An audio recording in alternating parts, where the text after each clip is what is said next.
반갑습니다, 여러분. 마가복음 3장 4장 한번 볼까요? 예, 마가복음 3장 4장 이야기 같이 살펴보도록 하겠습니다. 마가복음 3장에 어떤 내용 나오냐 하면요. 안식일 논쟁, 12제자 부르심, 바알세불 논쟁, 그다음에 예수님의 형제자매 이야기들 나오거든요. 같이 한번 좀 볼까요? 안식일에 회당에 들어가셨는데요. 잠시만요, 마가복음 3장 회당에 들어서 가르치시려고 봤더니 한쪽 구석에 보니까 손 마른 사람이 있었어요. 손이 말랐다. 이게 고봤다 이렇게 표현 생각하시면 돼요. 마태복음 12장에 있는 이야기랑 또 연결이 되는 건데요.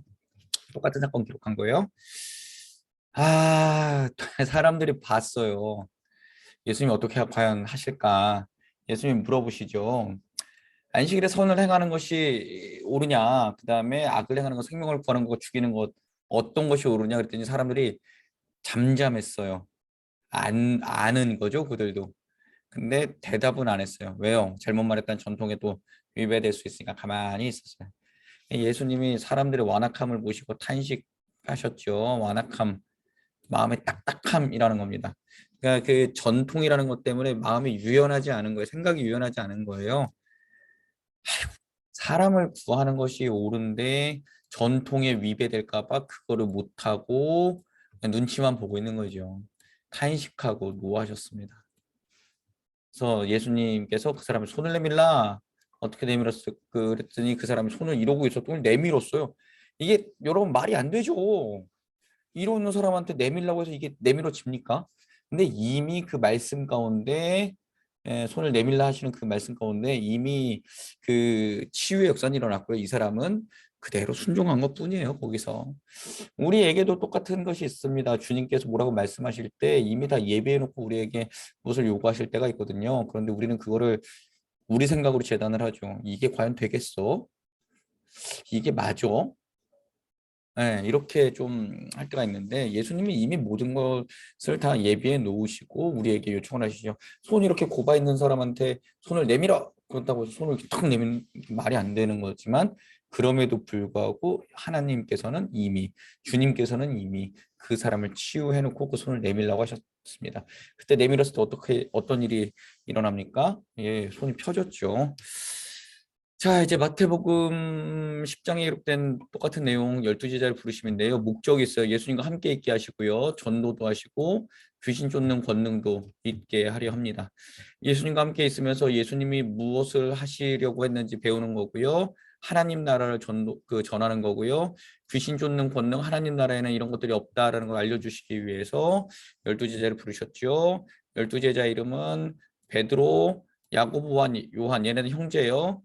베드로하고 안드레도 형제예요, 둘이. 예, 둘이 형제고 빌립과 바돌로메, 마태는 마태복음을 기록한 세리고요. 도마는 요한복음에 많이 나오죠. 의심 많은 도마. 예수님의 손바닥에 손을 넣어보지 않고 옆구리에 손을 넣어보지 않고 못 믿겠다고 했던 도마.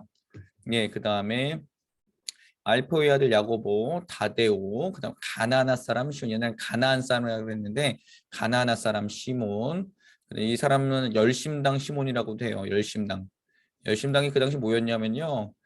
그, 그 속에 그 옷에다가 칼 같은 걸 넣어 갖고 다니다가 유대인을 만나면 죽이는 이런 역할을 하는 유대인이 로마인 만나면 죽이고 매국노 만나면 죽이고 이런 사람이었어요. 근데 얘하고는 그럼 어떤 지간이에요? 견원지간이죠. 왜요? 얘는 세리고 얘는 열심당원이고요. 그렇지만 예수님 안에서는 그 정치적 색깔로 다 하나로 뭉쳐질 수 있었다. 이게 중요한 거죠. 자, 유다, 예, 가룟 사람 유다입니다. 가룟 지방에서 태어난 가룟 사람 유다. 12명 부르셔서 이렇게 했어요. 자, 바알세불 논쟁이 붙었습니다. 예루살렘에서 온 서기관들이 있었어요. 그 사람들이 뭐라 했냐면 예수는 귀신을 힘입어 이제 막 저기 막 귀신을 쫓아낸다 그랬어요. 예수님이 뭐라 하셨냐면 야, 사탄이 사탄을 쫓아낸다고? 말도 안 되는 소리 하지 마. 나라가 나라끼리 분쟁하면 나라가 설 수 있냐? 못 선다. 그리고 그렇기 때문에 사탄이 사탄을 하는 게 아니야. 그리고 너희들이 지금 하는 죄는 성령을 모독하는 죄인데 그 다른 모든 죄는 용서받을 수 있지만 성령을 모독하는 죄는 영원히 죄가 되기 때문에 그렇게 하면 안 돼. 지금 이제 예수님이 그렇게 말씀을 하셨죠. 자, 그리고 그 가장 강한 곳에 가서는 그 저기 뭐야 그 어디야 27절 사람이 먼저 강한 자를 결박하지 않고는 강한 자의 집에 들어가 세간을 강탈하지 못하리니 결박한 후에 그 집을 강탈하리라 말씀하셨는데요. 예, 그 지역에서 사탄이 제일 세다고 그러면은 그 사탄을 누가 결박을 해야만 그 하나님 나라를 증거할 수 있잖아요. 그러니까 바알세불하고 동지가 아니라 나는 하나님 나라에서 온 그 지금 사람이고 사탄을 결박해서 그 모든 거를 다 사탄의 나라를 없애버리기 위해서 온 사람이다. 이렇게 말씀하신다라고 보시면 돼요. 바알세불을 힘입어서 하는 게 아니라 하나님의 뜻을 힘입어서 하고 있다라는 것 우리가 기억하시면 되고요.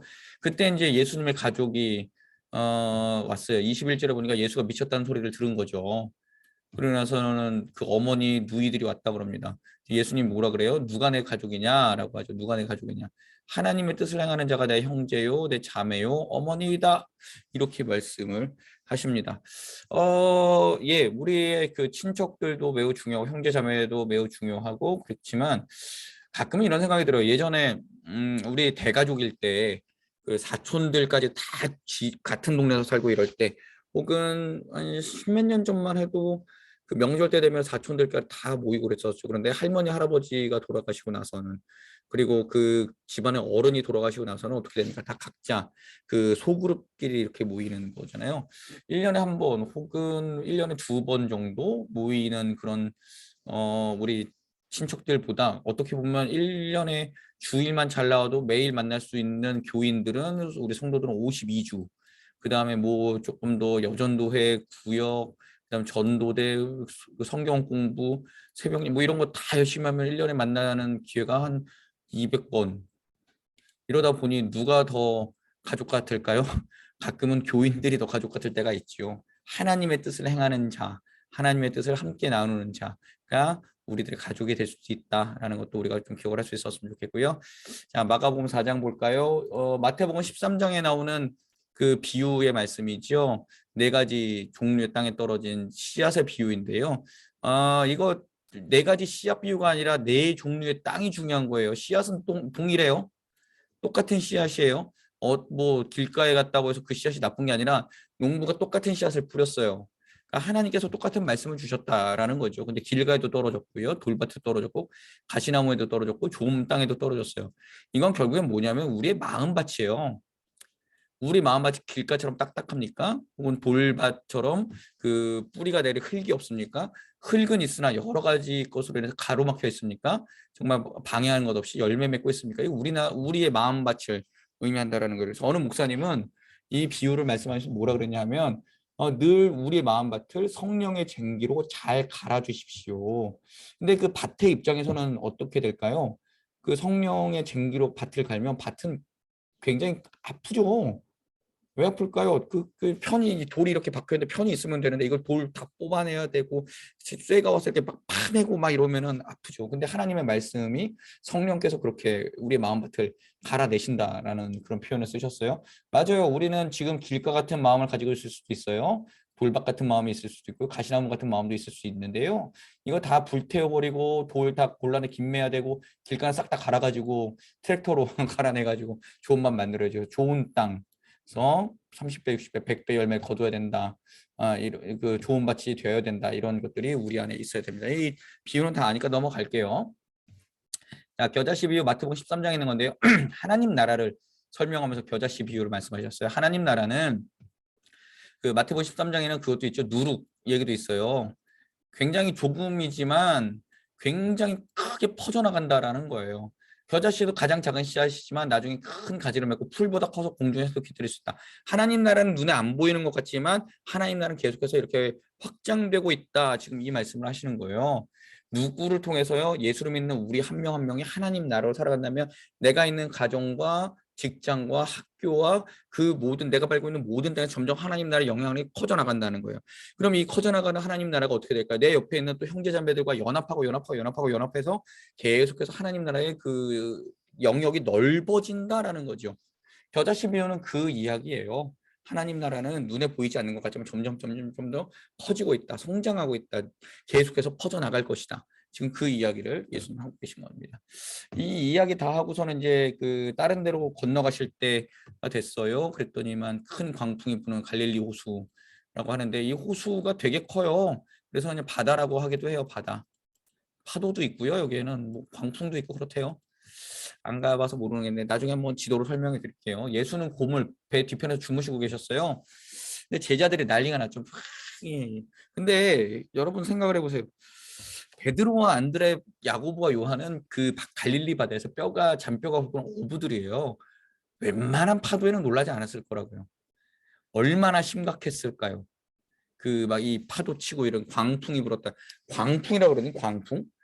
광자가 미칠 광자잖아요. 바람이 정말 미친 듯이 불었다라는 거예요. 제자들이 얼마나 놀랐을까? 야, 이러다가 이거 다 뒤집어지는 거 아니야?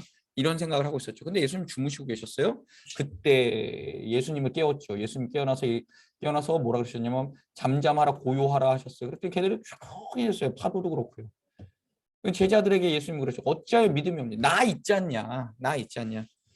우리도 늘 삶의 자리가 이렇게 광풍을 얻어맞고 그럴 때가 있지요. 그때 예수님이 함께 계신다면 그 난리를 치는 게 아니라 조금은 그래도 안정적으로 평안함을 누릴 수 있지 않을까요? 제가 제일 좋아하는 찬송가 중에 하나가 찬송가 438장인데요. 3절 그 중에서도 높은 산이 거친 들이 초막이나 궁궐이나 내 주 예수 모신 것이 그 어디나 하늘나라. 예, 이런 광풍이 부는 것도 하나님 나라가 될 수 있다. 누구와 함께 있으면요? 예수님과 함께 있으면. 저한테 제자들이 놀래죠. 야, 저 인간은 뭔데 씨 바람하고 파도가 이렇게 순종해. 예. 제자들이 이제 슬슬 예수님에 대해서 알아가는 것이 이제 4장에 나오게 됩니다. 자, 여기까지 우리 4장 말씀 3장 4장 말씀 살펴보았고요. 내일 또 5장 6장 계속해서 이어지니까요. 계속해서 이 말씀들 서로 나누면서 또 계속해서 말씀 읽으셨으면 좋겠고요. 마가복음도 이제 점점 클라이막스를 향해 갑니다. 감사합니다. 또 내일 뵙겠습니다.